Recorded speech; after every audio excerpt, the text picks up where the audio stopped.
Welcome to Club Nurse. I'm Colton Lord, your host. By you being here today, it shows me that you are someone who wants to learn, grow, laugh, connect, and just let your emotions flow. We are here to share real stories and hear real life experiences from real people. You are not alone in this, and Club Nurse is here to show you that. Don't forget to follow the show and share today's episode with someone you love. Now, let's dive into today's conversation. Welcome back to the Club Nurse Podcast, everybody. My name is Colton Lord, your host of this podcast. And with me today, this is our first flight nurse on the podcast. So I'm super excited to chat with Janessa. Janessa is on social media. She is a flight nurse coach, helping nurses get from the bedside into flight nursing, which I think is a really interesting topic to cover because I don't know a whole lot about flight nursing and kind of how that process works. This is not really something I've ever been personally interested in pursuing, but I think that a lot of people kind of are, and I think that it's a very interesting job. So anyway, Janessa, if you could just introduce yourself, tell us a little bit about you, a little bit about your nursing background. Yeah, I can't believe I'm the first flight nurse that you've had ever on. You are. Yeah. That's kind of crazy. My background is I've always been in critical care. Been a nurse for I think almost 15 years now. And I started out my nursing career in ICU as a medical surgical ICU. I think at the time, I don't even know if we were a level hospital, maybe 3 or 4. But I did that for about 4 years. And I knew I always wanted to get into flight nursing. So at about the 4th year mark, I moved into flight and I did that for about 6.5, 7 years. So that's my career really as a nurse. And now I actually found the tools of coaching a couple years after being in flight. I was experiencing a ton of feelings of isolation and patient loss, and I was really having a hard time. So I hired my own coach. And after I hired my own coach, that's when I realized, oh, I love the tools that I was taught and I want to help other healthcare workers and first responders. And it took off. People wanted help getting into flight. And now I have a whole program called the Flight Prep Academy that helps nurses and medics, no matter where they are in their journey, get hired into flight and create a plan for it. And I have also opened up, I'm getting ready to start an all healthcare worker and first responder life coaching group. Oh, And cool. so I now am going to be doing life coaching portion side for this subset of people as well. Oh, wow. Look at you just covering everything. That's awesome. Did you say you're not working as a flight nurse right now? You're doing the coaching, or are you still doing both? Yeah. Okay. So I forgot to mention that piece. When I first found coaching, I always thought, oh, this is fun. I can run this business kind of part time and still fly. I loved flying and thought I was going to retire in it. And then it really just took off. And Mm, so after 6 months, I went down to full time to part time. And then 3 months mhm, later, I went to per diem. And then mhm, I had to come to a decision about 2 years into running my business of, do I want to help more people and have this grow?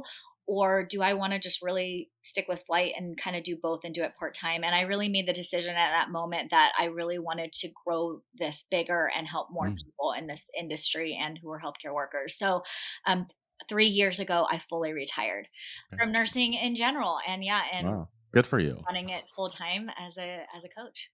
That's awesome. So kind of explain to us, I guess give us little rundown of what exactly, I mean, it's kind of self-explanatory in the title, flight nursing, but just Yeah. kind of give us, for anybody listening who maybe doesn't know, what exactly is flight nursing? What is your role as a nurse? Are there doctors on these flights as well? Kind of just give us the little rundown of what flight nursing really is. Yeah, I think people don't know. So I think this is a good question to start at.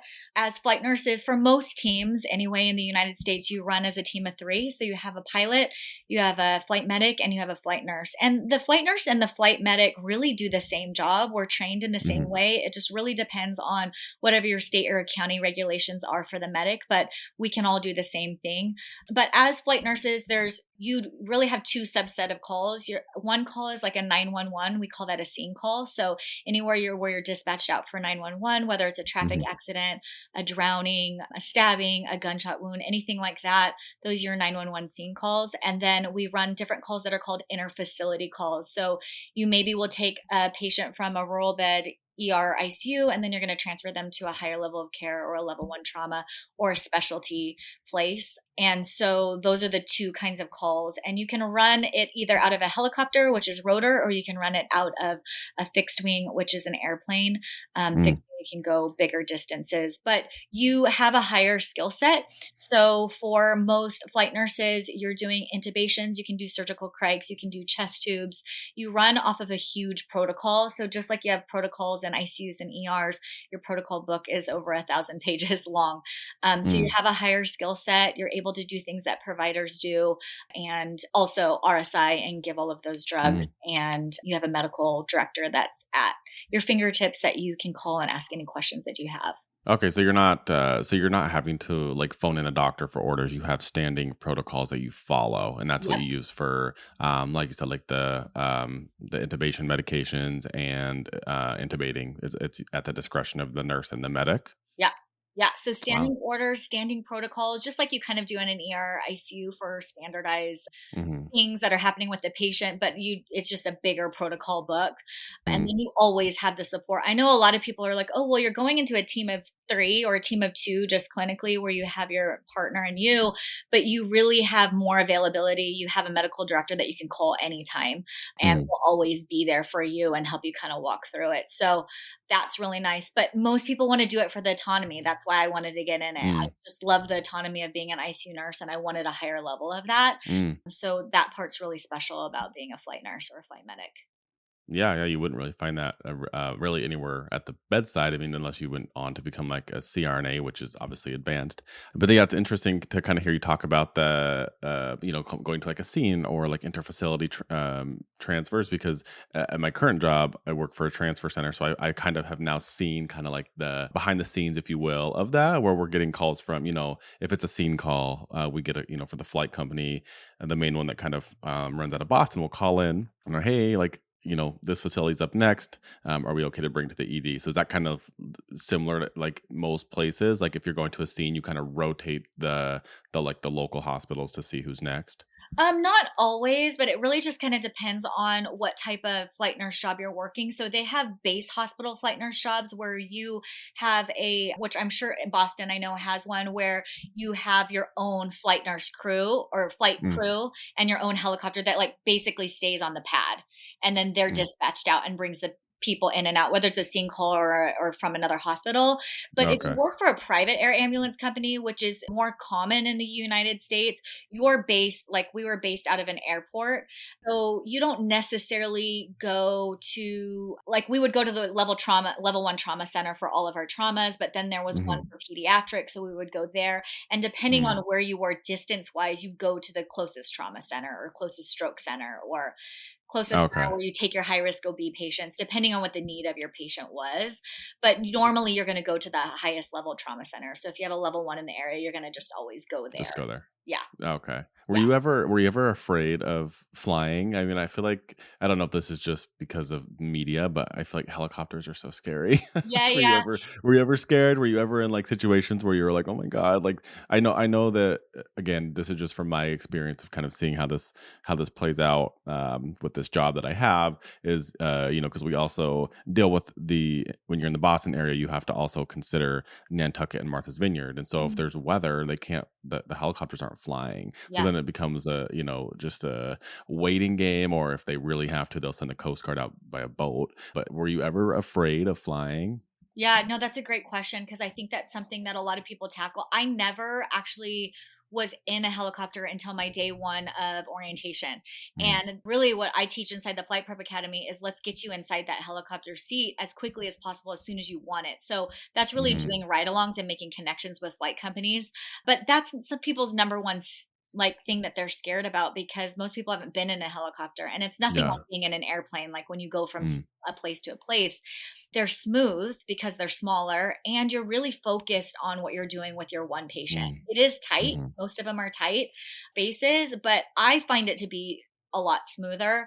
I do think with full transparency, I think that you see a lot on television and social media crashes that mm, happen and usually they're mhm, fatal. But we see mhm, that because they're less common. It's not like mhm, traffic accidents that dozens are happening every second. And so they're showing all Right. of them. But these don't happen very much. And when they do, it often is tragic. So I Right. do think it's something that you have to come to terms with if you go into it, that that's a possibility. For Of me, course. myself, I upped my life insurance. I also upped my life insurance with the company I was working with. And it was a conversation that I had fluidly with my husband and my kids. But I do think I was in more danger working as an ICU nurse. I remember being 9 months pregnant and Yeah. people just wanting to kick me in the belly. And, we Yeah. all Yeah. have those patients where they come in and they're crazy. So I do think people don't know is that there's a huge safety feature that's built in for every crew and every company you fly with. And Hmm. that's really the saying, three to go and one to say no. And so when Mm-hmm. there's a weather issue or when a call comes out, you all talk about it together. And if one person doesn't feel comfortable with it for any reason, then you don't Hmm. go. So safety is a huge thing in the Yeah. world. Yeah, and that's honestly that's you kind of said exactly what I kind of think about it, and my perspective is, of course, there's a risk with anything. If you get into a commercial airplane or flying anywhere, there's always risk, but it's the Yeah. same thing. You have a risk walking out, going into your car and driving to the grocery store, driving to work. You never know what's going to happen. So that's kind of what I wanted to kind of touch on there was, of Yeah. course, you're in a helicopter. We see these things on the media, but at the end of the day, I mean, if it's something that you really want to do, your risk is probably not any higher than somebody driving to work in their car. So let's kind of talk about this. So what experience are these companies looking for as far as nursing experience before you kind of get into a flight program? Like if somebody came to you, a new client, and they're like, "Hey, I really want to be a flight nurse." What's the first thing you're telling them as far as experience? Yeah, okay, yeah, this is a great question because this is the common thing that I get asked, and then I'll tell you what I teach inside of my program that really has created a lot of success, which most people don't think about. So, time and experience requirement-wise is 3 years ER or ICU. It doesn't matter if it's a rural bed ER, ICU, or a level 1 trauma. I think in the past, people have thought it has to be level 1, so I have to get there, I have to have a high acuity of patients, but that's just not true. It's one of those specialties. So it could be a specialty ER, a pediatric ER, it could be a burn ICU, whatever it is, just critical care 3 years ER ICU. Because it is a job that a lot of people want to do and it is competitive, what will get you hired is earlier on mapping out your plan. So when you come to work with me, if someone, like, for example, says in nursing school they want flight, I help them map out their plan from nursing school all the way to a flight offer. And when you have a mapped out plan, you're going to take less action. What I see a lot of people Mhm, do want flight is, okay, they jump around from here, then they work at ER, then they think they need to do ICU, then they go get pediatric experience, then they go get cardiac device experience, and it just prolongs their time. I really teach you how to map out your plan so that you're taking less action and you're not burning mhm, out as you're getting there. And then the mm, other thing that I highly recommend is doing ride alongs and making connections with these companies. So even as soon as nursing school, I'm teaching the people who come to work with me, do 6 to 8 ride alongs a year with various different companies. This is so that they get to know you. And this is how I'm getting people hired before the 3 year mark, too. Because it's so competitive, it's not enough to wait till your 3 year mark to then mhm. start to sit for an interview and try to get hired. There's people for years who've been making connections. And that's ultimately what get you an invitation to be a part of their team. I think that's a huge part of honestly nursing is networking and just knowing people. Even in my own personal career, I have found just advantages by just literally just knowing people to get, certain jobs that I've gotten. And I think that's what you're saying is important. If you're wanting to be a flight nurse, if this is the path that you're wanting to go down, start making those early connections because once people start seeing your face and they know who you are, they're going to build trust with you. And Yeah. then of course they're going to want you to work for them. Do you lean one way of more like telling them to go work to the ICU or to the ER, or are you kind of just like whatever scratches your itch, you should go do that and then go to apply for a flight program? Yeah, that's something that early on people ask me, like, what's better, ER, ICU? And I tell them one's not better than the other. When they ask me Hmm. that, I say, go to the one that you feel most excited about. Because the Yeah. one Okay. you feel most excited about, even if it's a specialty of one or the other, that's where your critical thinking skills are going to grow. And that's really what that 3 year time period is all about, is just growing your critical Hmm. thinking skills, learning to trust yourself, learning to trust your team. That's why they want that 3 years. And it doesn't matter whether you get that from ER or ICU. I actually tell people don't go and get both. That really hurts you because Oh. like companies aren't looking for time and experience. They're looking for who you are, what you value, and the team player you Hmm. are. And so you want to stick in in one department, one unit, and really, really grow your leadership skills in that Hmm. department and become that resource to people, because that's the candidates that they're going to be picking. Okay. So if you can you draw from any of your like personal experiences flying? Like were there ever moments where I mean I'm sure it's a highly stressful job, but like do you have any like advice to people who are wanting to do this job? Like how do you manage that kind of stress when you're up there? And I mean really your resources seem pretty limited if there's only, you and the medic and the pilot. Like, what do you tell people on how to manage that level of stress? I really tell people, I think something that has really been beneficial for me is to always have a mentor. So when I was in Hmm. nursing school, I had a mentor. When I became an ICU nurse, I had a mentor. When I became a flight nurse, I had a mentor. Have a mentor and a community that can support you, because no one else understands what you're going through than them, because they've been through it and they know exactly how to walk you through it. So I think Hmm. mentorship is huge. And that's really what I offer inside my program. You stay with me for the longevity of however long you want to fly, and I love that piece of it, because we understand things more than anybody else. And so mentorship, I think, is huge, because you can go to them, you can vent to them, you can get support, they can see things that you can't see, and also prevent you from not making the same mistakes that people commonly make, and then get you out Hmm. of that spinning. When you're really spinning, or you're burning out, or you're on the Hmm. verge of burnout, they can really help you with that. So I think that's really important. And then the other thing that I really recommend that's helped me a lot is just having a coach. Going to a coach every week that you can go to, whether it's a group setting or one on one, where you can process some of these things that you're feeling. That was pivotal for me. Having that, and continues to be for me, because I think you can experience burnout in this job. We see things, Yeah. we do Yeah. things that most people in this world will never ever have to experience. And so I Yeah. think it's really important to have that modality to express that, and also get stronger because of it.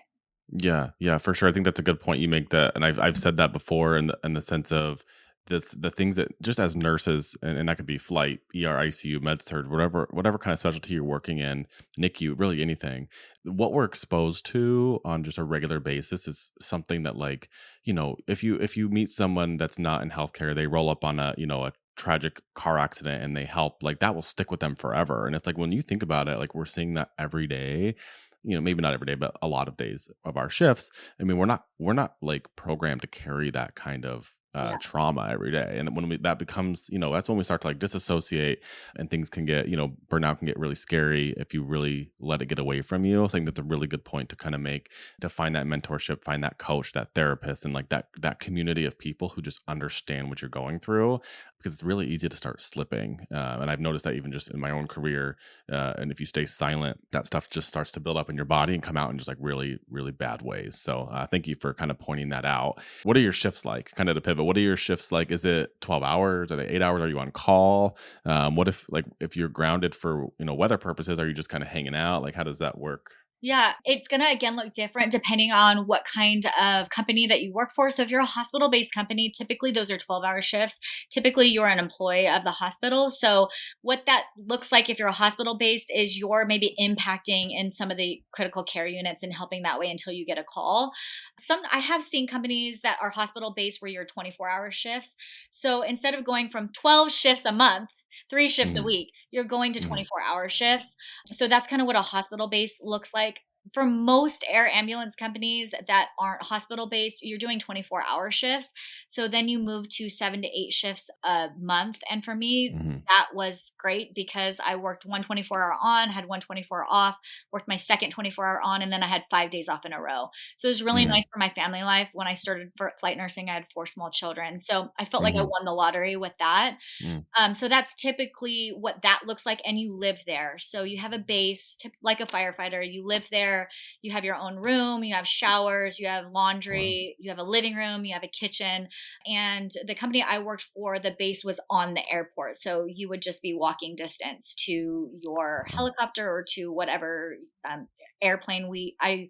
I worked at a base where we had 2 helicopters and an airplane, so we ran a ton of calls. And the way that scene calls are dispatched out is that you have 10 minutes to take off from the time that you get dispatched to the time that you leave. So it's really pivotal for you to be living with your crew, with your team, and near your helicopter before you go out. And so if there is weather, then you are practicing intubations in your sim lab with your mannequins. You're going over your protocols, you're going over your meds.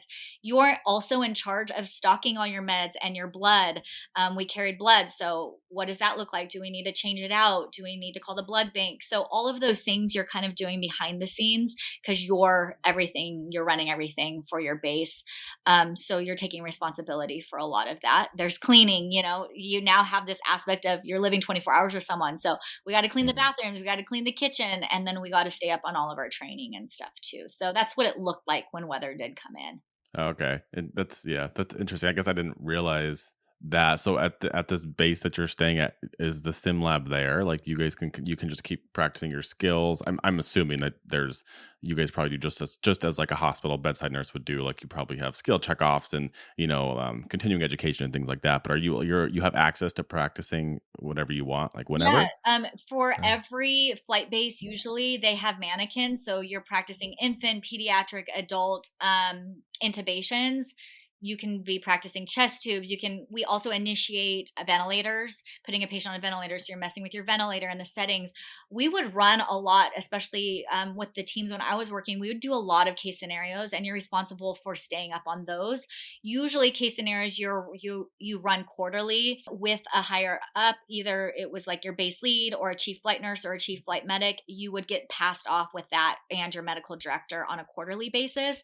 And then on an annual basis, you usually go somewhere where there is like a big simulation lab and you're running with mannequins that bleed and are severed and wow. are vomiting and are delivering babies. And once a year, you're checked off on running case scenarios for pediatric, high risk OB, adult, and infant.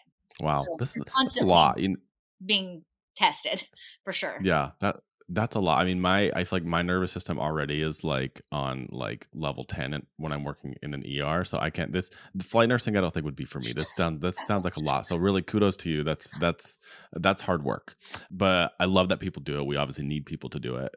So that's great. And I'm sure that there's so many people out there who have thought about this and considered it. So what a great way for you to kind of give back to the nursing community, mentor, coach, help people get to where they want to be. I'm sure it's so fulfilling to like take somebody from nursing school, watch them kind of progress through your program and then get that dream job. That's probably so fulfilling for you.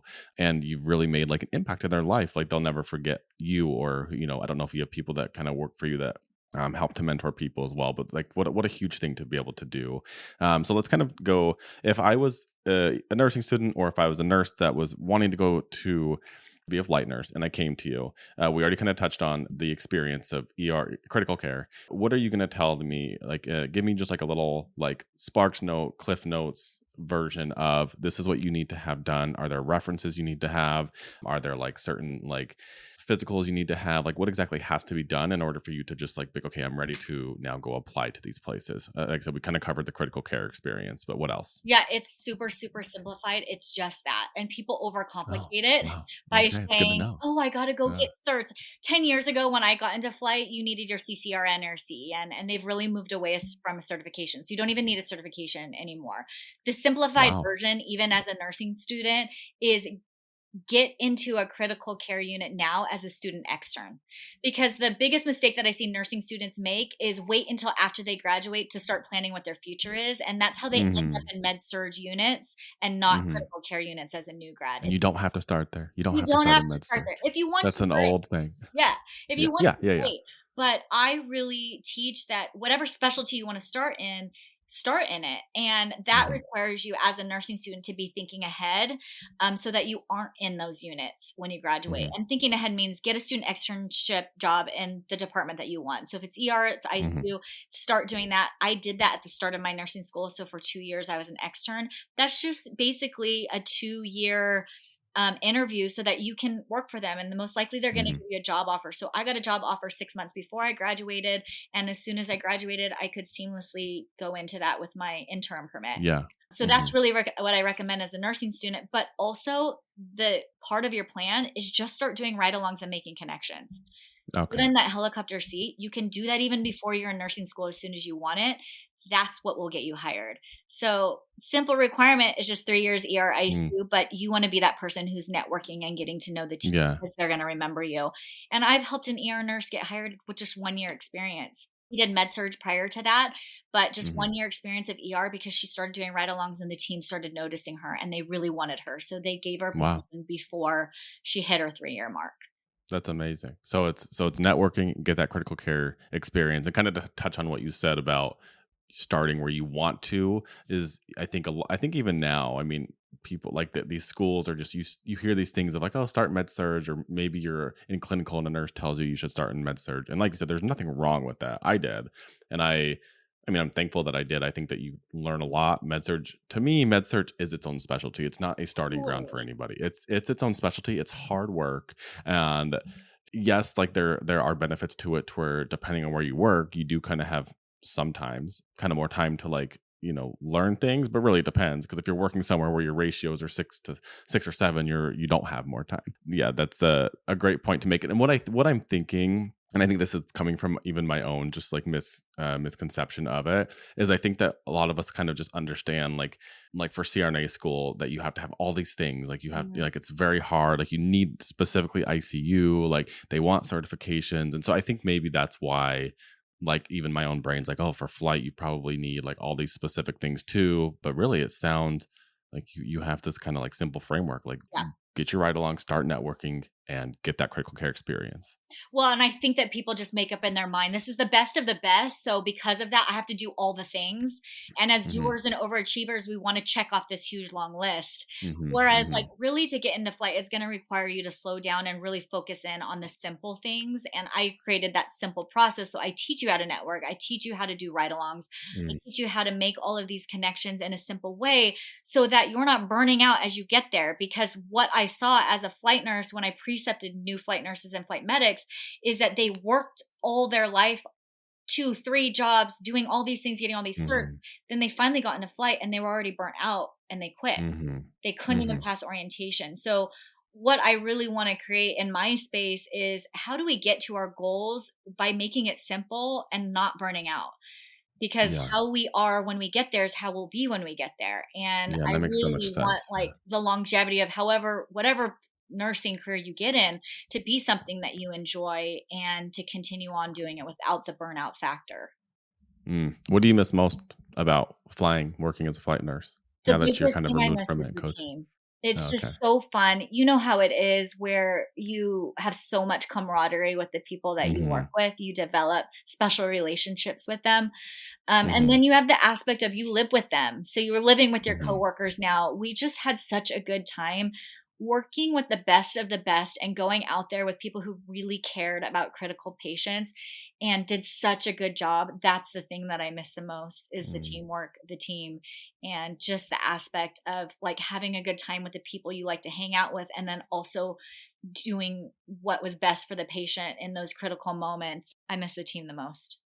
Yeah, that's a common answer that I get from guests that I have on who have kind of removed themselves from the bedside. I like to ask that question, and it's very common that people say it's the camaraderie, it's the people, and even like I said, even for I'm working remotely right now, and that's something that when I think about it, like that's also something that I miss is just that. Yeah, that camaraderie, because they really do become like another family to you, and you are as they say, all trauma bonded together because you're just Totally. seeing crazy things together that no one else would understand. I'm sure that I don't know if you're you said you're married, right? I don't know if your partner's in the medical field, but Not at it's all. hard to go home. Yeah. So when you go home and try to talk to them, they're like, "Oh my god, you are scaring me to go talk to somebody else." Yes, yes, they don't get it. They don't get it Yeah. at all. Yeah, and you can yeah, and how can you expect them to, right? Like it's and all that they know is like what they see on maybe like movies or and then what you're telling them, which is probably scaring them. Yeah, and then we're thinking the whole time as we're watching the movies or the TV shows, "Oh, that's not what happens. That's Yeah. not what's really going on." I, like, refuse to watch That's anything medical with him because I I'm like, don't. "That's not gonna Yeah. happen." I don't yeah, I really don't I don't watch anything medical, and it's not for the sense that, like I mean, some of it does annoy me, like, when it's not accurate, but then also, like, my reasoning is that I don't when I'm off work, I don't wanna sit on a couch and then watch that, like, Yeah, that's not relaxing to me, yeah. um, I know a lot of people have said that I haven't watched it, but that the pit is, like, very accurate I to, like, have how an heard that actual ER too. is. Yeah. Yeah, yeah, Yeah, and that's so my that husband's like, if "Let's watch it." I'm like, "No, it's not." I just don't want to. Yeah, No. I just and I'm thankful for those kinds of shows, especially if the pit is, like, really that accurate and that great and, people are responding well to it, like, I think that's good for the public to see, but I don't wanna spend my off time, getting into that world again, Yeah, so yeah. They need a flight nursing show, though. I am like, Yeah, that would be there's so an awesome idea. to watch. Because That Boston would be. Med, actually, they had that show. It was like a reality show of the Boston Med team. That's what made me want to get into flight. I was in nursing school, and I remember Mm, watching that. But I think, like, it would be really cool. They need a reality show for mm. flight nurses This and is a flight great medics. idea. Yeah. This is a great idea. Like those 911 shows, but they could be like, yeah, like flight, like the focus on like the flight team. And that could be some really good TV. I think I you're think it onto would be a something really there. good TV, and then they live together, so you could bring in the drama of that. I don't Yeah. know. Just Wow, yes, this is a great idea. We need to call up NBC. they would have to make it Um, really accurate, though. They would have to yeah. hire flight clinicians who could help them make it accurate. Well, there you go. They would be like calling Janessa, like, "Hey, we need you to be one of our writers on the show, and there's your next career move." I know there's this question probably everybody's going to have, as it's important. What is the and you don't have to give me like numbers, but like what is the comparison of pay of like working bedside flight? Is it comparable? Is it more? Is it less? How did you kind of see in your experience? Yeah, that's a really good question. I think it just depends. It's just like nursing, right? Whatever state you Mm, live in, where you live in that state, what hospital you work for. If that hospital makes more, just like how Kaiser tends to make more, those nurses make more. It all depends on that. But for me, I doubled my pay from the hospital. And mm, so you typically do make more because you're working 24-hour shifts. So for every mm. shift that I worked, I got time and a half and double time. Like And then differentials, yeah. any like 24-hour shift or 12-hour shift of that 24 that I picked up, that was double time. Also with Mm. flight companies, if you're working for a company that's nationwide, you can work in any base anywhere if you're licensed in it, Oh, and they'll pay wow. for you to do that. So you get double time from the time you leave your current base to the time you come home. So there's lots of opportunity, I think, as a flight nurse to create more money and make more money than you do as a staff nurse. But again, it Mhm, depends on where you live. And that's really questions that I really have my clients delve in and ask as they're doing these ride alongs and making connections in their radius of what companies they're looking for. Hey, what's your mhm, pay? How do you feel about it? Is there mhm, opportunity to pick up overtime? So that way you're sitting in that interview, they give you an offer, you already know all of that stuff, and you're not having to mhm. decide that right on the spot, because it does matter. We put a lot of time and Sure. energy into Yeah. what we're doing as nurses. And so, Mhm. pay does matter to us. Yeah, 100% it matters. Yeah, and I think Yeah. that kind of transparency it's important, and of course, people are gonna consider that when they're thinking about a career move. And, I think it's just natural for all of us to always be kinda thinking like, "How can I make a little bit more?" Or, you know, if it's obviously I don't think money's always like the one thing to follow, like passion, if it's something that you really, really love. But that's good to hear that there's definitely potential to make more money as well, Yeah. depending on kinda where you live. That's great. That's awesome. Thank you so much for sharing that. Is there anything else that we did not cover that you feel like is important for people to know, or any like parting words that you want to give to the audience about flight nursing or just following a path? And, if you have this dream, this vision, or this thing that you want to do, like what parting words would you have for them? Well, probably two things. One thing is, as a nurse, I want to offer everybody, if you don't like the unit or department you're working in, make a change. Because we've Mhm. all worked with the nurses that have just been there for a long time and are jaded and feel like they can't move Bitter. anywhere else. Yeah.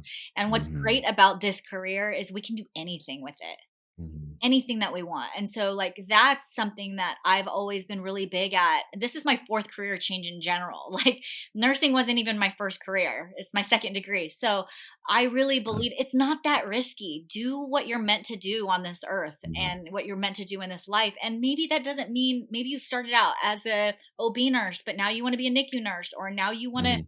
go somewhere else and go to a transfer center like you do. Like, Mhm. keep moving until you find the thing that you deeply desire, because we spend so much time working and pouring ourselves into what we do. We're service oriented people, that you want to be doing a job and work in a department that's meaningful to you. So make that Mhm. change. I'll touch on that. I think that that's so.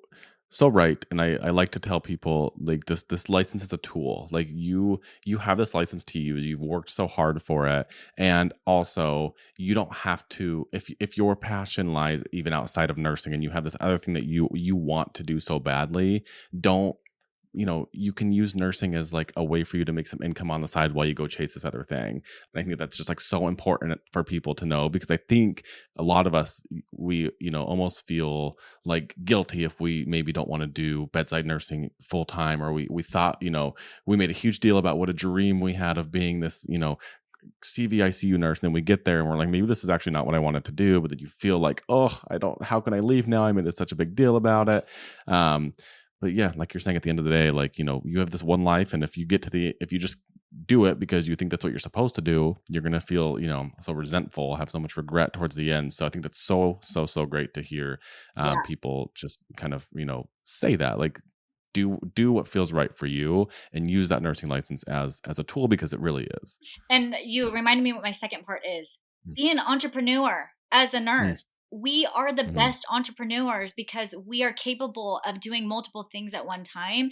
We're confident in it. We know how to be calm in the chaos. Like, I just think people like rack their brain around my identity is so much being a nurse, but it's like, mhm, do the other, we're giving people, we love to serve our community, do the thing that is burning inside of you to do. And for me that was coaching. For me it was mhm, that piece. And I just think more nurses need to be doing it because we are a subset of people that can handle that. So that was my other piece of advice. Like, mm, your identity, don't let your whole identity be nursing. Do the mhm. thing that you really want to do, and you can have both. Yeah, yeah. Let it be part of your identity, not your whole identity, and use those.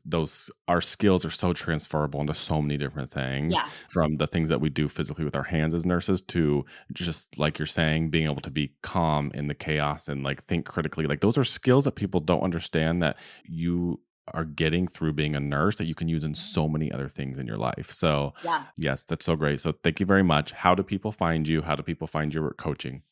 They can find me on Instagram. It's Janessa Dean Coaching. I'm also on TikTok under the same Janessa Dean Coaching. And if you guys DM me, I answer every single DM back myself, or you can email me as well. I think my email is attached in there as well.